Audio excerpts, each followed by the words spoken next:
आगे बढ़ेंगे और बड़ी खबर आ रही है दिल्ली पुलिस की एफआईआर पर ओवैसी का ट्वीट। एफआईआर में मेरे क्राइम का जिक्र नहीं। ओवैसी ने कहा है कि मुझे पता नहीं किस बयान पर एफआईआर हुई है। ओवैसी ने यह भी कहा है, साथ ही ये भी कहा है कि दिल्ली पुलिस बैलेंस करने की कोशिश में जुट गई है और दिल्ली पुलिस मेरे खिलाफ एफआईआर इसलिए कर रही है जिससे कि वो स्थिति को बैलेंस कर पाए। बता दें कि ओवैसी के खिलाफ भी एफआईआर की गई है। इससे पहले नूपुर शर्मा और नवीन जिंदल के खिलाफ एफआईआर हुई थी, लेकिन अब बड़ी खबर आ रही है ओवैसी पर भी एफआईआर हो गई है। ओवैसी का पहला रिएक्शन आया है। ओवैसी ने ट्विटर पर लिखा है कि दिल्ली पुलिस की एफआईआर में मेरे क्राइम का जिक्र नहीं है। मुझे पता नहीं मेरे किस बयान के आधार पर एफआईआर हुई है। दिल्ली पुलिस मामले को बैलेंस करने की कोशिश में जुटी हुई है। एक बड़ा आरोप दिल्ली पुलिस पर लगा रहे हैं असदुद्दीन ओवैसी, लेकिन अपने बयानों को लेकर पिछले कुछ समय से चर्चा में है। चाहे वो नूपुर शर्मा वाला मामला हो, चाहे वो ज्ञानवापी मस्जिद वाला मामला हो, लगातार एग्रेसिव बयान ओवैसी दे रहे थे और इसी मामले में एक एफआईआर दर्ज की गई दिल्ली पुलिस की तरफ से। न्यूज़रूम से मेरे सहयोगी जुड़ रहे हैं। अमित पालित, ट्विटर पर क्या कुछ लिखा गया ओवैसी की तरफ से बताएंगे। अमित बताइए। देखिए विवेक, एक नहीं दो नहीं बल्कि 11 ट्वीट किए गए और 11 ट्वीट में ओवैसी ने सारी बातें बताई हैं।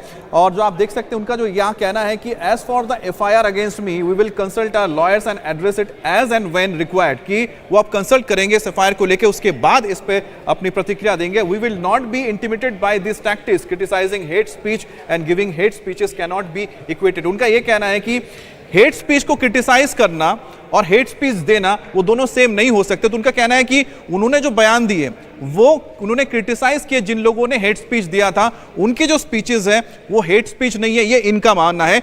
और साथ ही उन्होंने लिखा है कि if Modi were sincere he would have stamped out hate speech without indulging in fake balance वाद। उनका यह कहना है कि जो दिल्ली पुलिस ने जो एफआईआर दर्ज की है उसे कोशिश की जा रही है बैलेंस करने की, क्योंकि कुछ उनके लोगों पर जो एफआईआर दर्ज, चाहे नूपुर शर्मा हो या फिर नवीन जिंदल, उसी तरह से दूसरे लोगों के साथ भी ये किया जा रहा है कि उनके खिलाफ एफआईआर दर्ज की गई है। तो कहीं ना कहीं ओवैसी इस पूरे के पूरे जो उन्होंने 11 ट्वीट्स किए हैं उसमें वो ये बताने की कोशिश कर रहे हैं कि उनके खिलाफ जो एफआईआर दर्ज हुआ है वो एक बैलेंसिंग एक्ट है। कहीं ना कहीं वो सफाई देने की कोशिश कर रहे हैं और 11 नंबर ट्वीट जो उनका है वो तो बिल्कुल साफ ये बताता है कि वो यहां पर सफाई दे रहे हैं। तो ओवैसी जिस तरह से मुखर होकर हर चीज को रखते हैं, लेकिन यहां पर जो एफआईआर हुआ है वो समझ चुके हैं कि जो एफआईआर हुआ है इतने आसानी से इससे वो निकल नहीं सकते, क्योंकि लगातार यहां पर उन्होंने जो शब्द का इस्तेमाल किया, criticizing hate speech and giving hate speech can not be equated. इसका मतलब साफ है कि उन्होंने सफाई दी है कि उनके जो बयान है वो हेट स्पीच नहीं है बल्कि वो है क्रिटिसिज्म, यानी कि जो हेट स्पीचेस अगर नूपुर शर्मा की ओर से आए हो या फिर नवीन जिंदल या दूसरे लोगों की तरफ से आए हैं उसका उनको उन्होंने जवाब दिया है, उसको क्रिटिसाइज किया है, उसकी आलोचना की है। विवेक बिल्कुल अमित, बड़ी बात कह रहे हैं आप। और ओवैसी ने एक के बाद एक 11 ट्वीट ठोके और 11 ट्वीट्स में यह कहने की कोशिश की है कि मैंने क्रिटिसाइज किया है, मैंने आलोचना की है उन बयानों की जो बयान इस तरह के सामने आए। मैंने कभी भी ऐसा कोई विवादित बयान नहीं दिया, लेकिन उनकी मुश्किलें साफ बढ़ती हुई नजर आ रही हैं क्योंकि दिल्ली पुलिस ने एफआईआर दर्ज किया है और दिल्ली पुलिस ने साफ तौर पर कहा है कि इस मामले में जांच होगी। वहीं दिल्ली पुलिस को आरोप लगा रहे हैं असदुद्दीन ओवैसी और कह रहे हैं कि बैलेंस करने की कोशिश कर रही है। तो क्या ये काउंटर अटैक है ओवैसी का? अमित कह रहे हैं कि दिल्ली पुलिस बैलेंस कर रही है मामले को।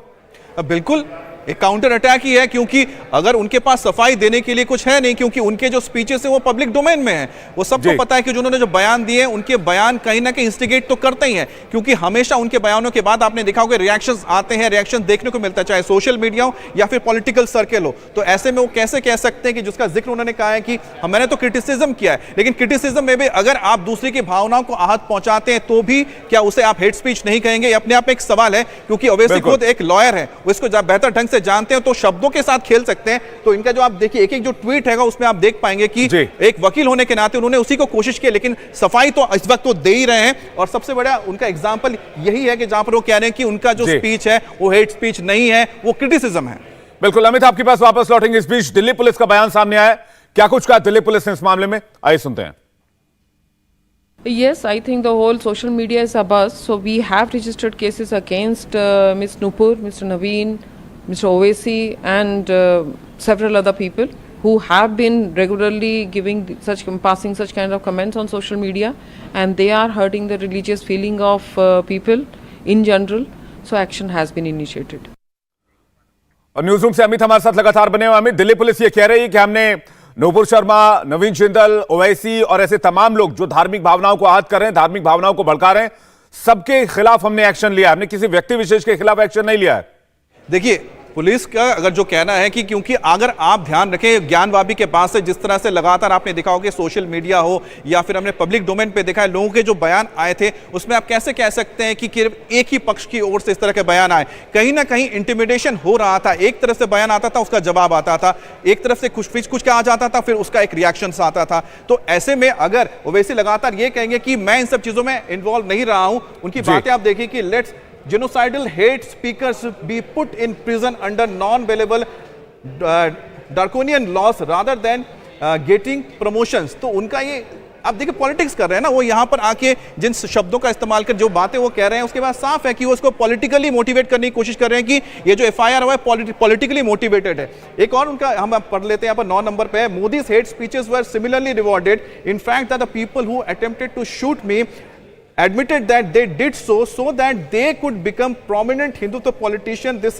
culture must end। अब देखिए अब खुद को बचाने की कोशिश हो रही है ना। अब 10-11 ट्वीट में अगर आप अपने बयान पर है तो अपने बयान पर बने रहिए। हमने कहा कि हाँ मैंने बोला, लेकिन यहां पर आप देखिए पहले भी अमित हमने देखा है कि हर बार ओवैसी इस तरह के बयान से पॉलिटिकल माइलेज लेने की कोशिश करते रहे हैं और एक बार फिर से उनके ट्वीट से ऐसा ही साफ दिख रहा है। बहरहाल शुक्रिया अमित आपका। इंडिया टीवी हर वक्त हर जगह डाउनलोड करने के लिए सर्च करें India TV news Google play store या ऐप स्टोर पर।